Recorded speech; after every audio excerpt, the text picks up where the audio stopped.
Laura Burns, Head of Terrorism Research for George Washington University's Program on Extremism, and I'm here with Jennifer Baker, Senior Research Fellow at the program.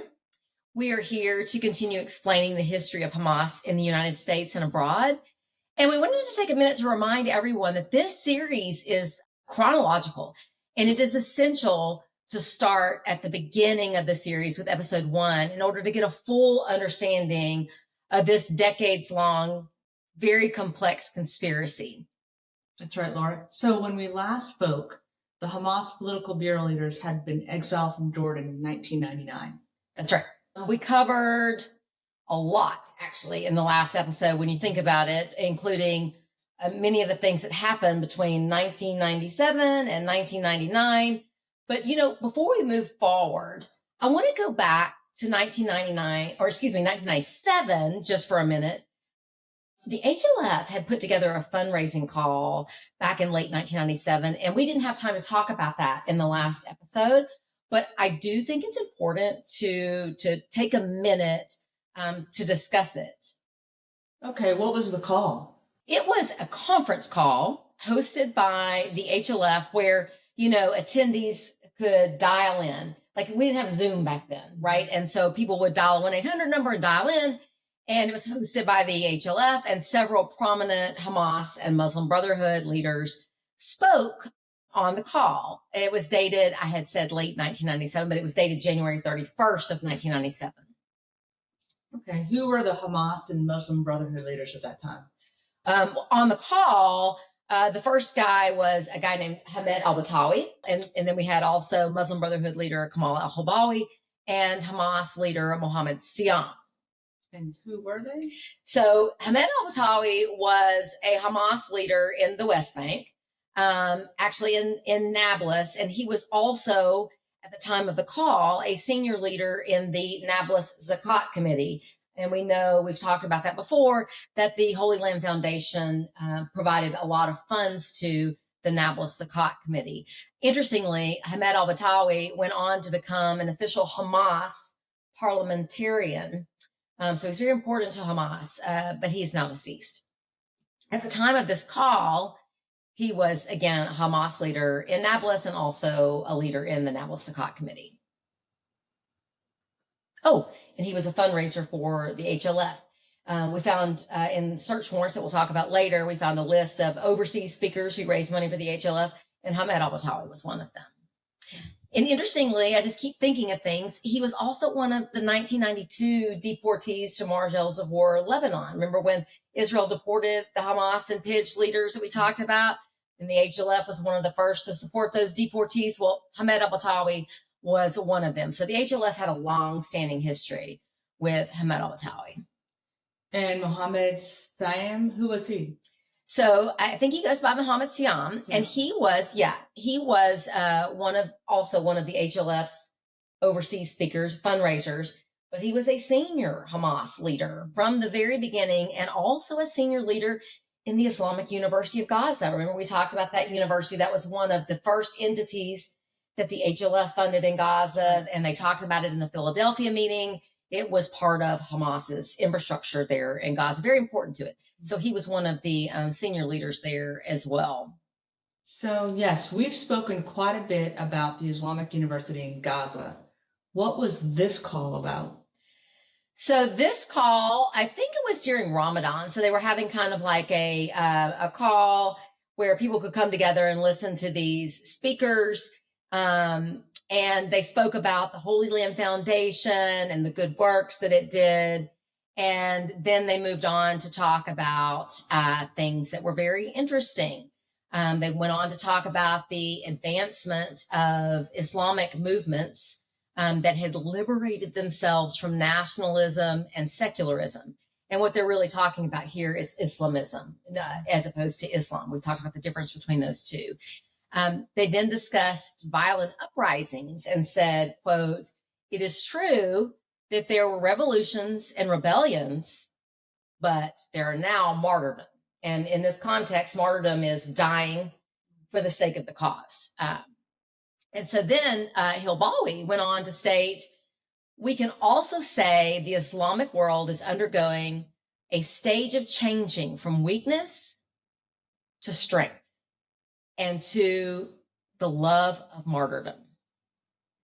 And then they go on to say, Yahya Ayash, Ahmed Yassin, Musa Abu Marzouk, and what decisions he took, what understanding, knowledge, bravery, strength, and determination he displayed. And he is talking about Hamas founder Ahmed Yassin, Hamas political bureau leader who founded the US-based Hamas infrastructure, Musa Abu Marzouk, and Hamas bomb maker Yahya Ayash as heroes. Yes, he is. They were heroes to this group of individuals and to these entities like the HLF. Okay, Laura, so last time we spoke about Marzouk being deported to Jordan to join Hamas leader Khalid Mashal, and then the assassination attempt of Mashal that led to the Israeli release of Hamas founder Sheikh Ahmad Yassin. But then the 1999 exile of Hamas leaders from Jordan. Was there any reaction to that exile by these guys in the U.S.? Yes, there was. On December 9th of 1999, Shukri Abu Baker, again, leader of the HLF, spoke with his brother Jamal Abu Baker about this. Is this the same brother in Sudan that you spoke with when the assassination attempt was made on Khalid Mashal? Yes, that is the same brother. And I believe during this particular call, he was still in Sudan. And according to these calls, Jamal Abu Baker, Shukri's brother, maintained close contact with those senior leaders of Hamas that were in Jordan and then exiled and later ended up in Syria. Shukri Abu Baker indicated Jamal knew or believed ahead of time that they would end up being exiled from Jordan. And he then asked him to say hello to the, quote, beloved ones, a reference to Musa Abu Marzouk and Khalid Mashal and the other leaders that were exiled. And Jamal Abu Baker, his brother, responded, I speak with them every other day. Their morale is high. So this should give you kind of some context of how important Shukri and Jamal were to this overall Hamas terrorist organization. Their morale is high, he said. And Shukri responded, well, this is the most important thing, that their morale is high. So they did not believe the exile would impact their ability to lead Hamas, or did they? No, they didn't. And, those Hamas leaders pretty quickly set up in Syria and operated there for a number of years. And we'll get to that later on when they ended up departing Syria. But yeah, they didn't really skip a beat. So Laura, let's stay in 1999 timeframe for just a minute. Okay. I think it was December 1999. There was an interesting event regarding a Dallas-based journalist. Yes, there was. Very interesting, actually. So Steve McGonigal was a journalist, an investigative journalist for the Dallas Morning News. And we talked about him previously. He co-wrote that article with Gail Reeves that was entitled A Paper Trail Leads to Hamas, and where they had interviewed some of the HLF leaders, and they talked about what the HLF and IAP leaders had said, denying they had any affiliation with Hamas. I don't know if you remember that article. Yes, I do remember that article. It led to a congressional hearing. Yes, that's right. We talked about that as well. Well, so Steve McGonigal in late 1999 decided that he would take a trip to Gaza, and unbeknownst to the leaders of the HLF here, he showed up on the doorstep of the HLF's Gaza office at the time, much to their surprise. The HLF had an office there by then? Yeah, they did. So we kind of skipped over that part, but after they had opened the office in Jerusalem, they also opened offices in Gaza and in the West Bank to kind of add that layer of protection between the money that originated here and the ultimate recipients. So they did. They had offices in both places. And in this instance, there was a call where Baker was informed that Steve McGonigal was at the HLF's Gaza office, and he was very worried that McGonigal might learn or about what he might learn, and did not want anyone to take McGonigal to the home of any martyrs or prisoners' families. Were they able to limit what he saw there?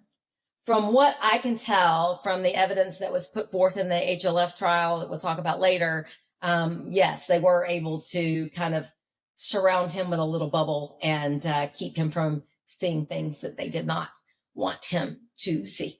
So they were able to continue operating. Yes, they were. And by the year 2000, Hamas had spent, over,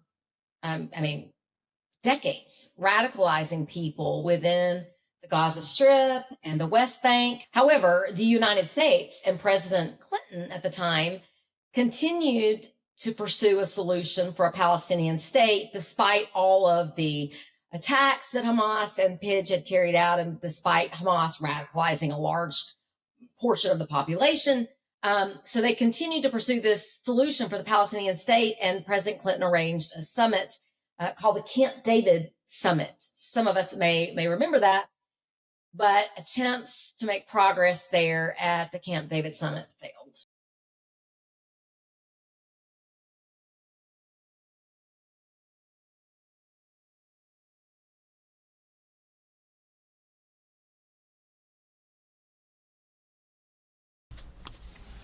After 14 days of intensive negotiations between Israelis and Palestinians, I have concluded with regret that they will not be able to reach an agreement at this time. As I explained on the eve of the summit, success was far from guaranteed, given the historical, religious, political, and emotional dimensions of the conflict. Still, because the parties were not making progress on their own and the September deadline they set for themselves was fast approaching, I thought we had no choice. We can't afford to leave a single stone unturned in the search for a just, lasting, and comprehensive peace. Now, at Camp David, both sides engaged in comprehensive discussions that were really unprecedented because they dealt with the most sensitive issues dividing them. Profound and complex questions that long had been considered off limits. Under the operating rules that nothing is agreed until everything is agreed, they are, of course, not bound by any proposal discussed at the summit. However, while we did not get an agreement here, significant progress was made on the core issues. I want to express my appreciation to Prime Minister Barak, Chairman Arafat, and their delegations for the efforts they undertook to reach an agreement. Prime Minister Barak showed particular courage, vision, and an understanding of the historical importance of this moment. Chairman Arafat made it clear that he too remains committed to the path of peace. The trilateral statement we issued affirms both leaders' commitment to avoid violence or unilateral actions which will make peace more difficult, and to keep the peace process going until it reaches a successful conclusion. At the end of this summit, I am fully aware of the deep disappointment that will be felt on both sides. But it was essential for Israelis and Palestinians finally to begin to deal with the toughest decisions in the peace process. So both sides were still trying to pursue peace amid all of this violence. Yes, and as you can imagine, that was quite a challenge. Despite all of the violence that we've been talking about that was going on through the 1990s after Oslo, that was actually supposed to be a time of peace, right? There was not actually an uprising or a war going on. But in September of 2000, the hopes, or any hopes for peace and the success of Oslo deteriorated when Ariel Sharon, who was then an Israeli politician who would go on to become the Israeli prime minister, he visited the Temple Mount, which is where the Al-Aqsa Mosque is located. And that is considered to be one of Islam's holiest sites. And so although his visit didn't involve violence itself, it really made a lot of people angry, which led to protests and acts of civil disobedience, and then riots, and then erupted into a full-on uprising, which was then labeled the Second Intifada. So, Laura, did the Second Intifada lead to more violence? Yes. I mean, I know it's hard to imagine given all of the deaths and the suicide bombings that we've been talking about, but the violent acts by Hamas and Palestinian Islamic Jihad, what we call PIJ, became unhinged. And even some elements of the Palestinian Authority joined in the acts of violence. So you had firearms attacks, you had suicide bombings, other types of even vehicle attacks, like we hear about, or we've heard about recently with the ISIS-inspired guys taking vehicles and ramming people. They started doing that even back then. So I'm certain we will talk about some of those attacks. Yes, we will. But first, before we do that, let's talk about what was happening at the time in the United States in 2000. The family of David Boim, remember that teenager, the American teenager that was murdered at his bus stop? His family filed a federal lawsuit in Illinois against a number of parties, including the HLF, the IAP, and the UASR, under the Anti-Terrorism Act, alleging that those organizations were liable for the death of David because they had provided support to Hamas during that time period. David Boim, the son of Stanley and Joyce Boim, was a yeshiva student in Beit El outside Jerusalem in 1996.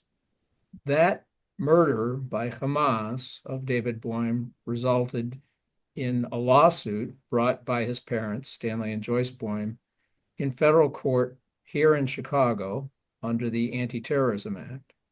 The defendants were organizations here in the United States that were providing material support to Hamas. And that included the Holy Land Foundation. It also included an organization called the Islamic Association for Palestine. And under the Anti-Terrorism Act, even though this murder took place in Israel, far from the United States, the Boims were able to sue these organizations here in Chicago. Wow, that is quite a development. Yes, it was. I do not believe that the HLF and IAP and UASR were really anticipating something like that.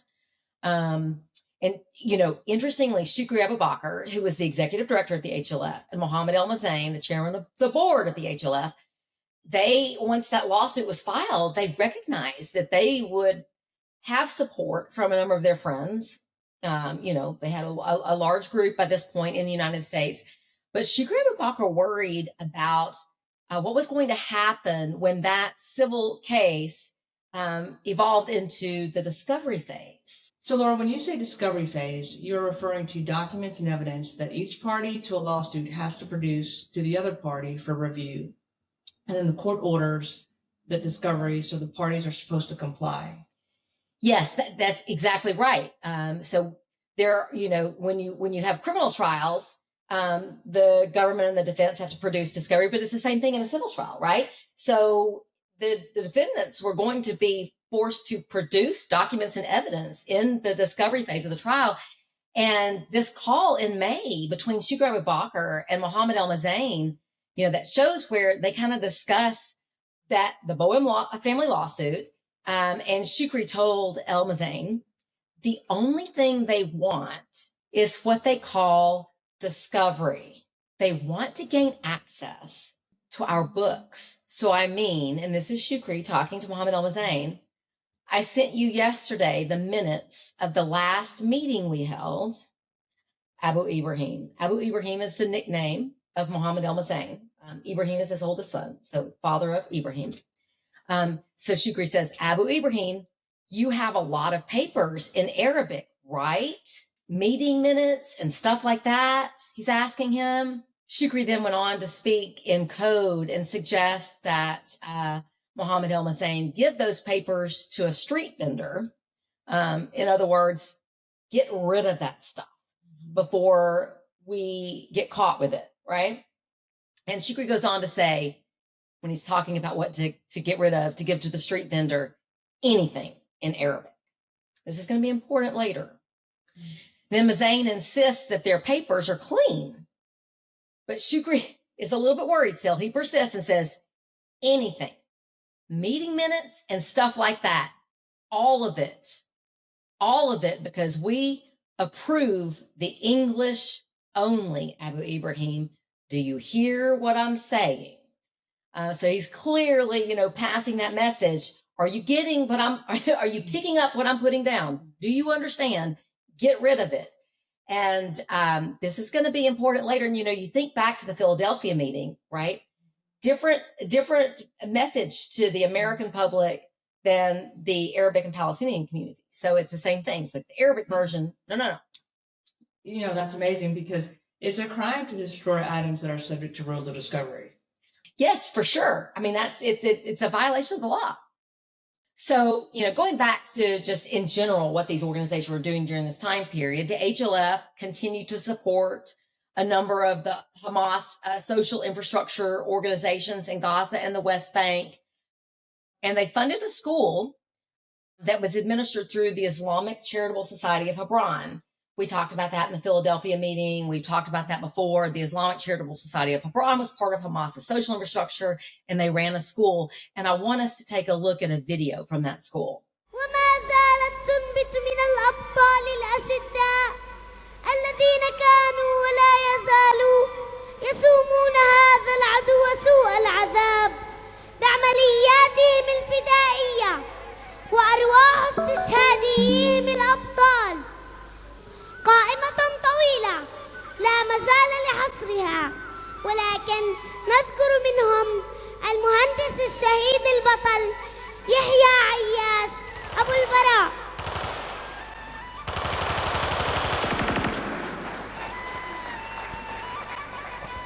الشهيد البطل يحيى عبد اللطيف عياش، مهندس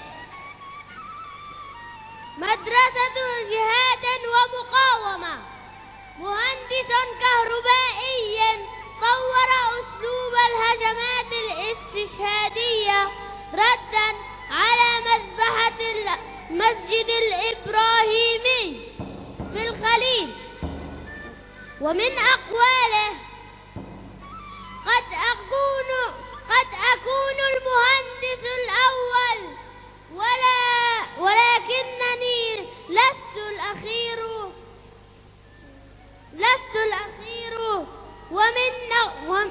ومن بعدي ألوف. تحية للكتائب عز الدين، تحية للكتائب عز الدين. الشهيد البطل عمار عمارنة قائد عملية الاختيار بتاريخ 31/4/1994 أسفرت العملية البطولية عن مقتل 5 صهاينة، إصابة ما يزيد عن 32 آخرين حسب الإحصاءات الرسمية للعدو. وقد كان من بين القتلى عدد من جنود الاحتلال الصهاينة. تحية للكتائب عز الدين، تحية للكتائب عز الدين. الشهيد البطل صالح عبد الرحيم صوي قائد عملية ديزنغوف في قلب مدينة تل أبيب الإسرائيلية بتاريخ 10/10/1994 أدى إلى مقتل 23 صهيونيا، إصابة ما يزيد عن 47 آخرين. تحية للكتائب عز الدين، تحية للكتائب عز الدين. The HLF also continued to support hospitals, as they discussed in the 1993 conspiratorial meeting. They really wanted to focus on supporting hospitals, and they supported teachers and they supported students. And you can see all of this documentation here that shows that they were, furthering that agenda that they set so many years ago. And all this is quite consistent with what they planned to do back in 1993. Yes, it is. Meanwhile, Hamas continued its ruthless targeting of civilians in Israel. On June 1 of 2001, a Hamas suicide bomber attacked a popular nightclub in Tel Aviv called the Dolphinarium, killing 21 people and injuring 120.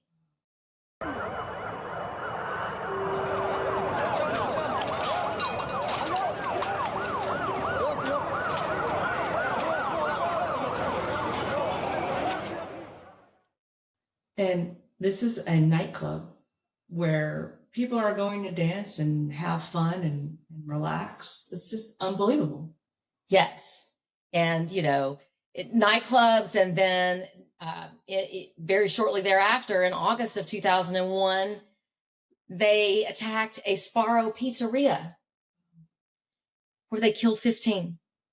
The Sparrow pizza bombing was a very interesting event because a female named Alama Mahd al-Tamimi transported the bomb and the suicide bomber, the Hamas suicide bomber, to the Sparrow pizzeria, where the bomber detonated explosives and killed 15 people, including 7 children, along with 2 Americans, one of whom was a pregnant 31-year-old school teacher and the other a 15-year-old. Alama al-Tamimi drove the bomber to the location after pledging to carry out attacks on behalf of Hamas's military wing. And the way that they were able to reduce suspicion on the way there was that she and the suicide bomber dressed as Israelis, and she concealed the bomb inside a guitar case, and then ultimately ended up facilitating this attack. She is wanted by the FBI for her role in this attack. So while all of that evil was happening and hate and violence, the HLF continued to operate, and under their cloak of charity, and they continued to try to avoid government scrutiny. But interestingly, despite all of their planning and deceit and lies, they did not anticipate what the U.S. government was actually investigating. Oh, tell us about that. Yeah, this is very interesting. It was around the time that the HLF was founded. So let's go back to history, because I have to tell you a little bit of the history. So going back to the beginning, at that time, its senior officers were Shukri Abu Baker, Mohamed El-Mezain, and Ghassan Alashi. We've talked about all of these gentlemen. During that same time period, the Alashi family, whose cousin Nadia was Musa Abu Marzouk's wife, the Alashi family established a business, a computer company. It was originally called ICC Tech, but about the time the HLF changed its name, ICC Tech changed its name to Infocom. So they established this computer company called Infocom, and it existed directly across the street from the Holy Land Foundation. Now, Ghassan Alashi was one of the main leaders. He and his brothers were leaders of Infocom, and Ghassan Alashi was concurrently a leader in the HLF. They were right across the street from each other. Well, it turns out that the FBI was quietly investigating Infocom and its officers, the Alashi brothers, Ghassan Alashi, Bayan Alashi, Basman Alashi, and a couple of the other brothers, for commerce violations. They were accused of illegally shipping prohibited items to countries that were at the time labeled as state sponsors of terrorism, and that's illegal, and then lying about what it was that they were shipping on their export forms that they had to file by law. They were also being investigated for unlawfully dealing in the property of Musa Abu Marzouk, who we spoke about. He himself was personally designated as a specially designated terrorist in 1995. So any continued dealing in his property after that date of the designation is illegal conduct, right? So that's what the government was investigating Infocom for. But Infocom wasn't in the media. There was no indication that anybody was aware of what they were doing. That is very interesting. So Marzouk had invested money in Infocom in the early 1990s while he was overseeing the US-based Hamas front organizations. Yes. Wow. Yep. He was busy. Yeah, a little bit. And so, that investigation into Infocom led to a joint terrorism task force search warrant that was executed by about 80 agents. Search warrant of Infocom that lasted several days. And, these guys, the HLF and IAP and UASR guys, they were prepared for an FBI raid against the HLF, given all of the heat in the media, knowing how intensely they had been scrutinized. What they were not expecting was a raid next door. And let me guess, did CARE defend them? Of course. They certainly did. If you look at media articles back then, you see statements by CARE officials defending Infocom.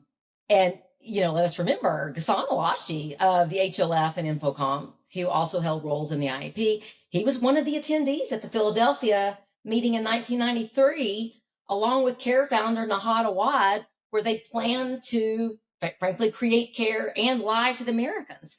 And so if you look at like a Los Angeles Times article from September 7th of 2001, so, right after the search warrant of Infocom started, Nahad Awad, as the executive director of CARE, told the media that the raid was merely because the U.S. opposed criticism of Israel, not because of any like lawful or legal search warrants or anything else like that. And then the New York Times quoted IAP leader Rafiq Jabber. He was the president of the IAP at the time, and he said that Infocom was being raided because it's a Muslim company. Again, continuing with the mantra that they would put these false narratives out there and disregard the actual facts. This article also quoted some groups as saying the raid was a, quote, anti-Muslim witch hunt, and also that Israel was conducting apartheid. And so again, we're talking about using false narratives with words that appeal to Americans to gain sympathy from the Americans, right? All of this is just being done because Israel is committing apartheid, not because Infocom and its officers were committing crimes. Yes, that sounds very familiar. Yes, and Infocom was not just a computer company. They were also an internet service provider at the time. They provided web hosting to a number of entities in the United States and abroad, including the HLF and the IAP, and even Al Jazeera and Birzeit University. That's the university where Yahya Ayyash, the engineer, the bomb maker, attended. So they were quite a big business at the time. So, Laura, did the terrorism task force agents, did they find any evidence? Yes, they did. They found a lot of evidence, and they found a couple hundred boxes of HLF documents that were apparently being hidden over there across the street. And not surprisingly, those were primarily written in Arabic, not English. Remember, Shukri Abu Baker was worried about the Arabic documents, and looks like they were hidden there purposely according to their own security protocols. Speaking of security protocols, one item found there at Infocom among HLF's other documents was the HLF's security manual. And let's look at it, and then we can revisit some of the other sensitive documents that were seized and some of them we've already spoken about. We just weren't able to connect exactly where they came from. Well, they came from these hidden boxes that were across the street at Infocom at this place where they believed it was safe. So this document is entitled The Foundation's Policies and Guidelines. The foundation is short for Holy Land Foundation. And let's look at some of the, this is the picture of the document. It was written in Arabic, and then, of course, that's the translation that corresponds to it. And on the first page of this document, it talks about the guidelines for in-person meetings, like stating they needed to agree on a cover for the reason of the meeting. That's an actual quote there in the document. They weren't supposed to repeat more than 2 meetings at the same location. They were supposed to avoid having meetings at the homes of those who were under watch. So, they realized that they were likely being watched, and they needed to be very careful where they were meeting, who they were meeting with. The document even goes into, arriving and departing from the meeting in steady time intervals, and arranging papers at the meetings in a manner that made them easy to get rid of in an emergency. Wow, Laura, this is certainly an extensive amount of security protocol for an alleged charity.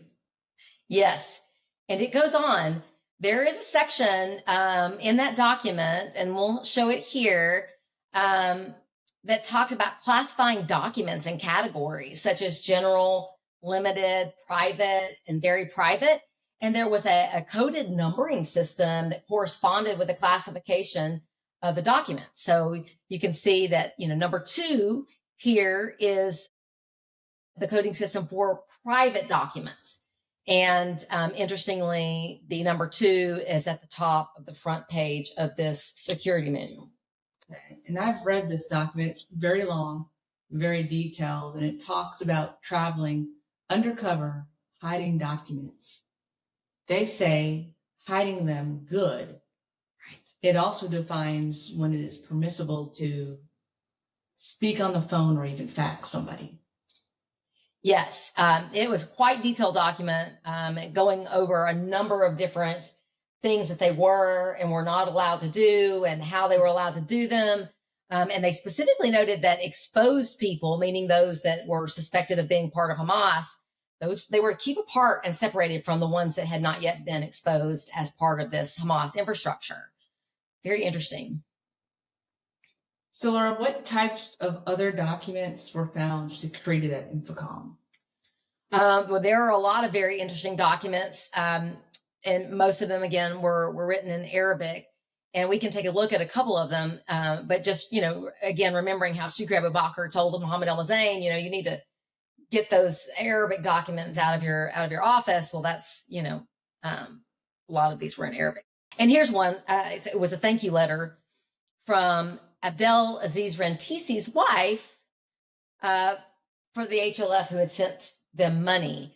Rantisi was one of the senior leaders of Hamas that was departed to Marshall's Horror, Lebanon in December of 1992 that we've talked about a number of times. Okay. Didn't he go on to become the senior leader of Hamas in 2004 with the death of Sheikh Ahmed Yassin? Yes, and it's very, very interesting, and we will go on to talk about that in a future episode when we get to that time frame. But clearly the HLF was sending the money. Other interesting items found hidden at Infocom were reports by Shukri Abu Baker on his visit to various Sakat committees in the West Bank, and even his visit with Hamas leader and founder Mahmoud Zahar that we've talked about in prior episodes, who is still a senior leader in Hamas's political bureau today. And Shukri Abu Baker reported on his meeting with him. His nickname was, as you remember, Abu Khalid. Other documents that were found in those hidden boxes were letters from Shukri Abu Baker, like this one, acknowledging receipt of additional money from Musa Abu Marzouk through an intermediary. Oh, but Shukri Abu Baker told the media that Marzouk made a one-time donation after a conference. This clearly demonstrates that it's a lie. And another document that was hidden at Infocom, we can take a look at it, and we've seen it before, was the written summary of what was agreed upon at the 1993 Philadelphia conspiratorial meeting. And in this document, again, we showed it some episodes back, but this is where they planned all of their agenda that they were going to set in place and then did. The document, of course, includes the resolution to create a political and public relations bureau in Washington, D.C. to protect their interests. And that's the organization that we identified as what ultimately became CARE, the Council on American Islamic Relations. So this document was, that's where it was found. It was found hidden at Infocom. Well, I can see why they would want to hide that one. Right? Because CARE is not supposed to have anything to do with Hamas or, those groups. And then other documents, there were so many that were found over at Infocom, included requests by people for books on Hamas, and Shukri Abu Baker's response to them in an official letter on HLF letterhead saying, "We received your request and passed it to the IAP because they're the ones responsible for distributing the Hamas literature." So, Laura, how long did you say that search at Infocom lasted? Several days. It was quite long because of at the time, it was a web hosting business. It was a lot of computer data. And that search ended on or about September 10th, 2001, the day before 9/11. Thank you guys for joining us. We'll see you next time. Hey, hey, hey, hey, hey, hey,